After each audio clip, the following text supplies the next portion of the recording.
Welcome back to another Original Source Resurrection. I'm John Lodge. This is Red Dice Diaries, and we're going to be doing a call-in show.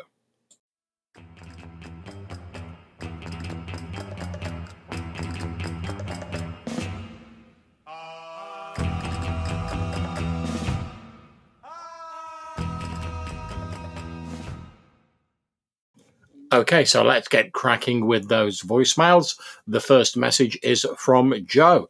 Take it away, Joe. Hey, what's up, John? It's Joe. And I just wanted to call to say that, if I think about it, I think your theme music, it might be my favorite. I don't know for sure. That's a tough call. There's some great songs out there, but I don't know. Every time I listen to an episode of yours, I just love that, that like cowboy kind of music. It gets me really pumped, man. That's awesome. So great work on that. Also, I totally meant to call in right after your RPG Bugbear video to warn you. I knew Jason was going to think it was about him. Oh, just busting your chops, Jason. No, but seriously, that was a great episode, dude. I loved it. There's nothing wrong with airing your grievances. I think people need to do it more often. It's good for the soul. Anyway, peace out. Thanks very much, Joe. I'm glad you enjoy the theme tune to my episodes. I can't take any credit for it myself. I didn't produce it. It's actually a song called Exotica by a band called Juanitos, available on the Free Music Archive. So it's in the public domain, and I'll put a link to that in all of my show notes. And yeah, I've got to admit, I was just rambling over a few different sort of free music websites looking for something that sort of hit it off with me. And I'd originally envisioned something a bit more fantasy-like, you know, a few more wind instruments, a bit like the music that we have on the Purple Worm group cast. But when I heard the dang, dang, dang, dang, dang, dang, dang at the start of Exotica, I just fell in love with that part of the song, partly because it's a great little riff, and also because I am a massive fan of sort of old westerns, and that really sort of brought back the feel of that to me. So I decided just to go for it, and I clipped out a section that doesn't have any lyrics in it, so that it'd serve as a start and an end tune. And as for Jason thinking the bugbears were about it, I've actually I did send Jason a message to assure him that it wasn't about anyone personally, and we had a bit of a laugh about that. And he sent in some call-ins himself. But I'm glad you're liking the RPG bugbears. I'm sure there will be many more of those in the future. So thank you very much for your call-in, Joe. And let's see who's next on the list. Hi, John. Pete Jones here. Dragons Are Real. Yeah, I have to agree with you about your podcast on Thieves. Yeah, it really is a dick move. And what I found is that the players that tend to use that excuse are usually the disruptive players anyway. No matter what game they're playing, they will be the one that wants to split the party, go off and do their own thing and be bloody awkward. I have seen the thief done really well on a couple of occasions. Once, the thief player stole off the other players, but it was blatantly obvious. So he'd steal their helmet and be wearing it on his head so they could see. Or they go to put their armour on and he's already wearing it. So it was never hidden from the other players. And it can be a bit of a joke. Oh, where's it gone? Oh, he's probably got it. So it can be done well, but yeah, stealing off other players, sneaky. Yeah, don't enjoy that. Catch you later, mate. That's Pete Jones from the Dragons Are Real podcast and one of my fellow Purple Worm hosts. Thank you very much for calling in, Pete. Yeah, I agree. It's entirely possible for the thief to be done well. And I particularly liked your example of it sort of being played a little bit for laughs, you know, the thief stealing someone's helmet, and when they turn around, he's actually wearing it. So I don't really see that as sort of stealing as such. It's sort of using those abilities and that reputation to engender good humor and probably to sort of like pass sort of quiet moments in the session.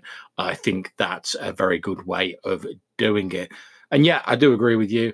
I do find a lot of times the people who are sort of like, well, that's what my character would do, and use it as an excuse. And of course, I'm not saying all people do, but the people who use it as an excuse are normally the disruptive people. And I think in a lot of cases, that tends to be because people are focused more on their own individual enjoyment than the group enjoying the game as a whole. And I don't know whether perhaps that's something that's been sort of stamped heavily into me since I started as a GM. But even when I'm a player, I'm always mindful of the fact that as well as me enjoying it, the other players and the GM ought to be enjoying the game as well. And there's ways and means to do individual things and play your character as your character without being a prick about it, basically, and spoiling everyone else's enjoyment. And I think, to be honest, as long as people sort of keep that in mind, there's no real class you can't play that is part of a group. I mean, the often quoted example is of the person who like plays in a D&D style game and they immediately craft an angsty loner who doesn't want to associate with people and drifts along with his father's sword and his cursed past. And you think, well, what's this guy got to do with this group? He's not going to fit in. He's obviously not thinking about the fact I'm playing a game with a group of other people and we should all be enjoying it. He's just trying to get his jollies on by playing that particular character. But some people are like that. What can you do? I would suggest if they're proving terribly disruptive, eject them and move on to find a better player. Or you never know, if you're lucky and you point out that this is maybe impacting other people's enjoyment, perhaps they might mend their ways. Who knows? I'm sure it has happened.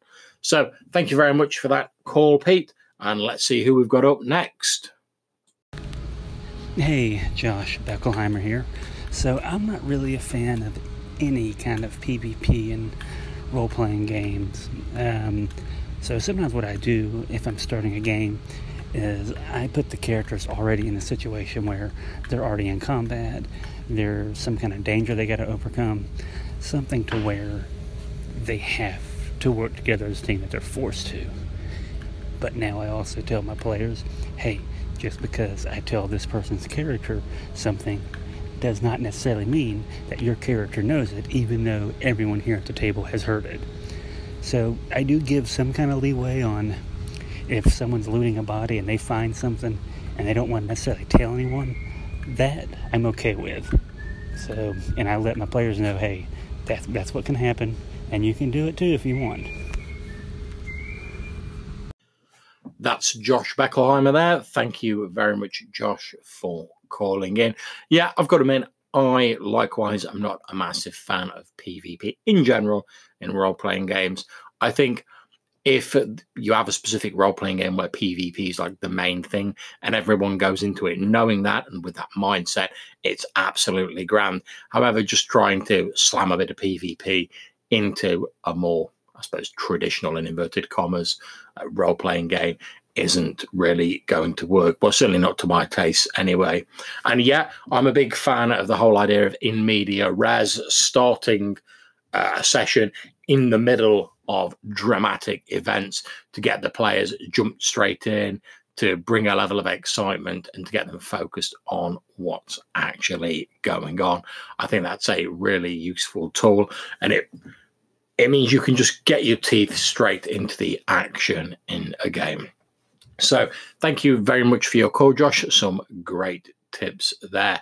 And I think, could it be? Yeah, I think we've got Rob C next. So let's see what Rob's got to say. Hey, John, it's Rob from Down in a Heap. Sorry that I'm a little late to the party with the thief discussion, but wanted to chime in with a couple things. You read from Gavin Norman's OSC, which is inspired by Moldvay. I thought you might like to hear the description for Thieves straight from Moldvay, an older version. It's much like Norman's, but with one notable exception. Thieves are humans who are trained in the arts of stealing and sneaking. They are the only characters who can open locks and find traps without using magic to do so. Due to these abilities, a thief is often found in a normal group of adventurers. As their name indicates, however, they do steal, sometimes from members of their own party. Now, I agree that it's a dick move to steal directly from other party members, but I personally have had thieves that, will take a little nip out of the stuff before the party acquires anything.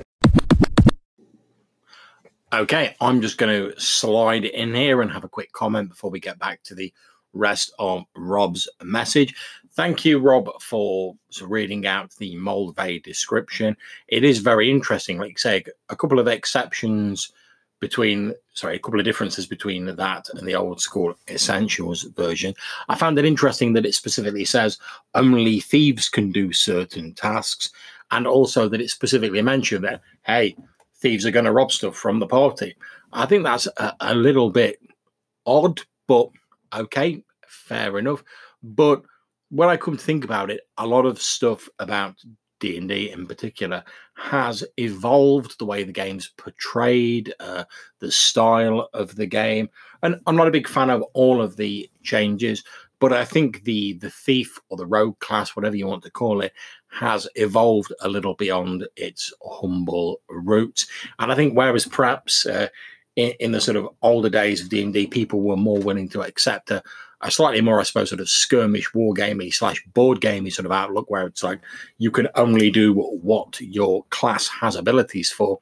I think now people are sort of thinking, oh, why can't my warrior have a go at picking a lock? He might be shit at it, but why can't he have a go at it? Why can't my wizard try and move silently? I think people are expecting a slightly more sort of well-rounded game nowadays. And I'm not saying everything that's been brought in with new editions and versions is particularly great or even appeals to me, but I do think certain things in the game have moved on. But I do agree with you, Rob. It's very interesting to look at these differences that have occurred as time's gone on. So thank you once again for calling in and giving me that Moldvay description. Right, I'm now going to return you to the rest of Rob's message. As far as the naming convention goes, whether you call a class a thief or a rogue or a specialist, I think it's just really an umbrella archetype, which can encompass any manner of sneaky type. It could be a scout, it could be a burglar, it could be a spy acting on behalf of king or country, it could be a bounty hunter. So just like a fighter doesn't mean all you do is fight and you don't look for any option outside of fighting, or you don't have any nuance to your character. A thief can be many different things, and it all depends on how the player interprets that and how they create their character, which is like why I like the really broad character class options of just the basic 4. I could totally see jettisoning thief, but I don't know. I'm going to go Triple Jackson here. John here, just cutting in again briefly. I think Rob makes a very interesting point, and it's certainly true that regardless of your class label in a game like D&D, you can obviously expand your character beyond that and explore other options. However, I think as with a lot of things in life, first impressions are important, and you tend to pick a class based on what sort of thing you want your character to specialize in. So whilst both myself, Rob, and other people might all have different views of what constitutes a fighter, for example, when you pick a fighter, you know that you're going to be a combat-capable person. However, fighter is a broad term. Aside from defining the fact that you can fight, it says very little else. Whereas to me personally, I think the label thief is a good deal more specific. And to quote Rob's example there, if the class was called scout, it would conjure a very different initial feeling from me when I was picking it. Since I'd be thinking, all right, great, I'm an outdoorsman. I'm good at finding the lay of the land. I'm good at noticing secret signs and tracks and picking my way. Whereas if you say a thief to me, I immediately think of a robber, a footpad, a cut purse, things like that. But I do agree you can move beyond these sort of self-imposed boundaries of the classes, but I do think the names tend to colour certainly the initial perceptions of these classes, and that's why, as I've said previously, I prefer the specialist from Lamentations of the Flame Princess, because specialist, ironically enough, is a more generic sort of broad umbrella term, and it doesn't have quite the sort of slant that the phrase thief does. Anyway, let's get back to the rest of Rob's message. I do agree that mechanically, Thieves and OSR games are handled pretty poorly, and like Colin said, they're piss poor at what they do, and at low levels, they can hardly do anything, and it is really confusing in a lot of games as to whether or not you should allow other character classes to perform thiefy type functions. Anyway, like Colin said, I'm glad you're doing these RPG Bugbear episodes. I enjoyed them on your YouTube channel. I'm glad to see them ported over to the podcast. I think it will be a great type of segment, and I look forward to hearing more of them. Take it easy. Some great points there from Rob. Thank you very much, Rob, for calling in and for raising all of those points. I'm glad you're liking the RPG Bugbears segments. I was a big fan of those and had some great feedback from people about those when they were on the YouTube channel. And unfortunately, since I don't really have all the time necessary to edit YouTube videos as much as I would like nowadays, my focus has shifted more to the podcast. But it's definitely something I've been thinking about bringing over to the podcast for a while, and I plan to do many more of them. So keep an ear out for that. So let's move on to our next message, and this is from the one, the only Jason from Nerds RPG Variety Cast. Take it away, Jason. Hey, John, Jason here from Nerds RPG Variety Cast. I just left a couple messages for you with Rob over at Down in a Heap. I guess you shouldn't record anchor messages while you're distracted, huh? So, anyhow, he might send them over to you, he might not, but I'll give you the gist. I don't remember my first polyhedral set of dice, to be honest with you. I remember my first RPG. Remember my mom gave me the Mensa Red box. Remember it had the TSR Marvel Superheroes, the original yellow box. I remember having that early. So, probably my first polyhedral dice were in those. Maybe. I don't know. I honestly don't remember. It's kind of sad. But it's the truth. Maybe it's because I don't fetishize dice. To me, dice are just tools. I don't have favorite dice. I don't get into dice. I mean, they're what they are. They're tools. Hey, John, this is part 2. I forgot what I said between the first one and this one, because I had recorded one and then I deleted it because I didn't like the way what I said, because I kind of started meandering, not unlike I'm doing now. But I think I was talking about fetishizing dice. I'm not putting down anybody that has favorite dice or enjoys this kind of dice, meaning like metal dice over other dice or likes a certain color die or something like that. More power to you. I think that's awesome. Just to me, I'm just one of those hollow people that, to me, dice are just tools, so I don't know. I'm just defective. What can I say? But I really enjoyed hearing your story. I think it was really cool, and I thank you for sharing it with us. That was very good, man. So I'll talk to you later. Take care. Bye.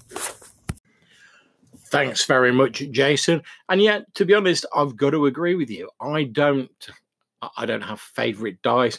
I don't use dice towers.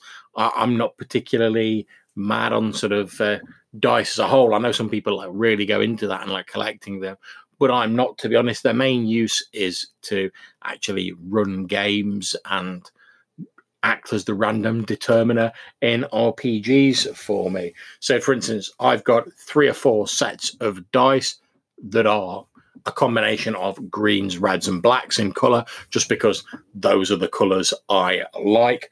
And I keep them in a little sort of skull container that my wife bought me for my birthday, which is absolutely grand.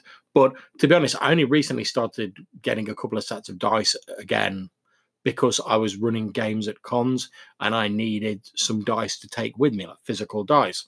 Whereas previously, I just happily used Roll20 because most of my games were online and I didn't really need the physical dice. And like you say, I'm not really one for fetishizing dice or like being a collector of dice. But if I'm going to have some, I'll have them in the colors I like. I think the only main reason I remember my first set of dice is, like I say, because it was a teacher taking interest in me as a person and trying to help me understand something, and introducing a sort of new fun element to a lesson about the fairly dry subject of mathematics, or dry as far as I'm concerned. And it was an element that I'd not seen before, and it really captured my imagination. So I think that's why, after all these years, it sticks in my mind. It was more the situation rather than the particular dice themselves. And obviously, what it led on to was me getting my first copy of Vampire the Masquerade Second Edition, as I said in the last episode, and my long-term interest in RPGs thereafter. So I think, to be honest, I owe a lot to that teacher and her taking an interest and trying to bring a bit of fun into her lessons. But I'm glad you liked the story, Jason, and thank you very much for calling in. So that's it for this call-in bonus episode. Thank you to all my wonderful callers. If you have any comments on these call-ins, these voicemails, or any of my episodes, you can leave me a voicemail message at Anchor. There'll be a link in the show notes. You can also get in touch with me by emailing reddicediaries@gmail.com.